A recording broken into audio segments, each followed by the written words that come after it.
السلام علیکم ورحمۃ اللہ وبرکاتہ۔ اللہم صلی علی سیدنا محمد وعلی آل سیدنا محمد فی کل لمحۃ ونفس وبعدد کل شیء معلوم لک۔ برادران اسلام، بہت سے متقدین مریدین ایک تذبذب کے شکار ہیں ایک مسئلے کے متعلق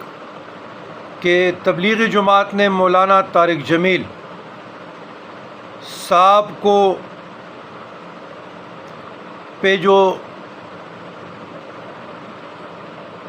دعوت و تبلیغ اصلاح لفظ اصلاح معاشرہ کے دروازے بند کر دیے تو بینوا و توجروا۔ سب سے پہلے بات یہ ہے کہ عالم اسلام کے لیے مبلغ اسلام مولانا طارق جمیل گو کہ عقائد دیوبند سے تعلق رکھتے ہیں، اور دیوبند میں بھی وہ خانقاہی سسٹم سے دور ہے،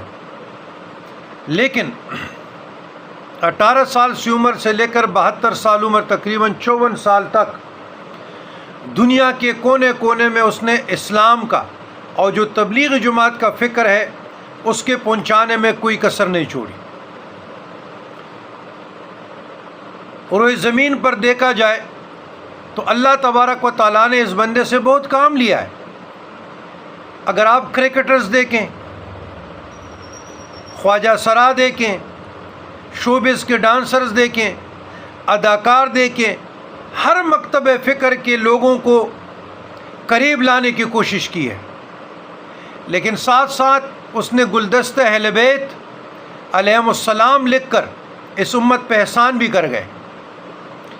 اور اہل بیت اس علیہم السلام کی وکالت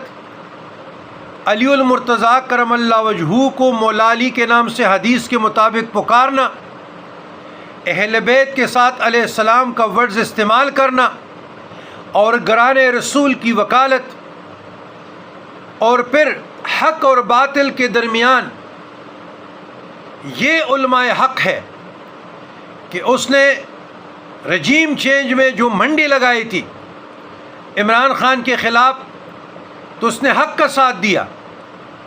تحریک انصاف کا نہیں، حق کا ساتھ دیا جو قرآن اور سنت میں ہمیں ملتا ہے۔ قل جاء الحق وزهق الباطل ان الباطل کان زہوقا۔